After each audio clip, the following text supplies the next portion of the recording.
మన ప్రభువును రక్షకుడు అయిన యేసుక్రీస్తు వారి అతి శ్రేష్టమైన దివ్యనామమున మీ అందరికీ ఉదయకాలము సర్వశుభములు సర్వదీవెనలు దేవదేవుడు అనుగ్రహించునుగాక. ఆమేన్. దేవుని బిడ్డలారా, ఈరోజు 15వ తారీఖు సెప్టెంబర్ నెల 2024 సంవత్సరము. ఈరోజు దేవుని వాగ్దానము ద్వితీయోపదేశకాండము 26వ అధ్యాయము 19వ వచనము. నీకు కీర్తి ఘనత పేరు కలుగునట్లు నేను నిన్ను హెచ్చించెదను. దేవుడు తన పరిశుద్ధ లేఖన భాగము నేటి ఉదయకాలము మీ వెనుకడిలో మీ జీవితంలో ఈ దేవుడు ఈ వాగ్దానం నెరవేర్చునుగాక. ప్రియ సహోదరి సహోదరులారా, దేవదేవుడు మీకు తెలియచేస్తున్నటువంటి మాట కీర్తి ఘనత పేరు. కీర్తి ఘనత పేరు దేవదేవుని నుండి ఇస్తానని దేవుడు అంటూ ఉన్నాడు. దేవుని బిడ్డలారా, ఈ లోకంలో ప్రతి మనిషి మంచి పేరు సంపాదించుకోవాలని ఆశపడతాడు.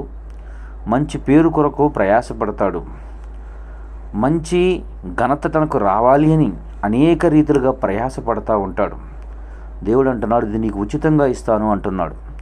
దేవుని బిడ్డ, ఆయన మాట నీ వింటే, ఆయన మాట నిశ్చయముగా నీ జీవితంలో నెరవేర్చి అనేకులకు ఆశీర్వాదకరమైన వ్యక్తిగా దేవుడు నిలిపి ఆయన చెప్పిన వాగ్దానం నీ జీవితంలో నెరవేర్చి నేను ఉన్నతమైన స్థితిలో నిలబెట్టునుగాక.